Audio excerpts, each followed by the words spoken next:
Good morning student, आपका स्वागत है मैथमेटिक्स की ऑनलाइन क्लास में। तो हमारा चैप्टर जो चल रहा था दो चरों वाले रैखिक समीकरण, प्रश्नावली 4.3 का क्वेश्चन नंबर था 6। एक अचर बल लगाने पर एक पिंड द्वारा किया गया कार्य पिंड द्वारा तय की गई दूरी के अनुक्रमानुपाती होता है। इस कथन को दो चरों वाले एक रैखिक समीकरण के रूप में व्यक्त कीजिए। अचर बल 5 मात्रक लेकर इसका आलेख खींचिए। यदि पिंड द्वारा तय की गई दूरी 2 मात्रक और 0 मात्रक हो तो आलेख से किया हुआ कार्य ज्ञात कीजिए। तो यहाँ पे माना किया गया कार्य y है और पिंड द्वारा विस्थापन x इकाई या x मीटर मान लिया हमने। तो अचर बल कितना दे रखा है? 5 इकाई दे रखा है। इसको हम इकाई भी लिख सकते हैं। तो किया गया कार्य बराबर होता है बल गुणा विस्थापन। तो यहाँ बल कितना किया गया कार्य बराबर कितना माना था? y। बल कितना है? 5 यूनिट दे रखा है। विस्थापन कितना है? x metre. तो y बराबर 5x हो गया। जब तय की गई दूरी कितनी है? 2 मात्रक है। तो x बराबर इसमें 2 रख देंगे तो किया गया कार्य कितना हो जाएगा? 5 गुणा 2 10 इकाई हो जाएगा, 10 यूनिट। जब तय की गई दूरी 0 मात्रक है तो कोई दूरी नहीं तय की गई है तो कार्य भी क्या होगा? यहाँ से x का मान 0 रखने पर 0 हो गया। तो 2 रखने पर 10 मिला, 0 रखने पर कितना मिलेगा?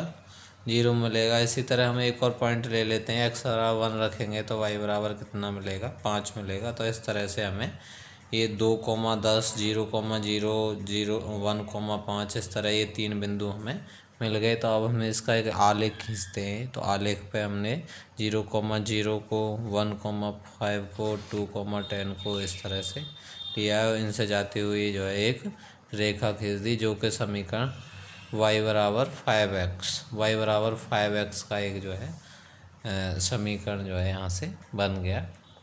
इस तरह हम इसका आलेख खींच सकते हैं। अब x अक्ष और y अक्ष के समांतर रेखाओं के समीकरण। तो हम जानते हैं कि जो x अक्ष का समीकरण होता है वो y बराबर क्या होता है? 0, क्योंकि जो y अक्ष पे x बराबर 0 होता है और x अक्ष पे y का कोऑर्डिनेट क्या होता है? 0। अब इनके समांतर की बात हो रही है। तो जब हम x अक्ष के समांतर लेंगे तो x अक्ष के से ऊपर y की पॉजिटिव दिशा में भी हो सकता है और नेगेटिव में भी हो सकता है। मान के चलो कि यहाँ हमें y बराबर 2 लेना है तो y बराबर 2। तो इस तरह से यहाँ से जाएगा ये। तो यहाँ 0,2 से ये इस तरह से हम x अक्ष के समांतर जो समीकरण होता है उसे जनरल रूप में हम y बराबर b कोई भी दूरी है, कोई भी जो है धनात्मक मान है, b जो है y बराबर b हम यूनिट इकाई लिख सकते हैं। और ये जो b है वो किससे बड़ा है? 0 से। इसी तरह से ये तो हो गया आपका x अक्ष के समांतर रेखा का समीकरण।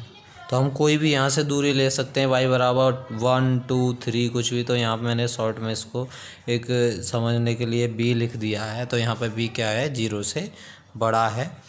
तो इसी तरह y अक्ष के समांतर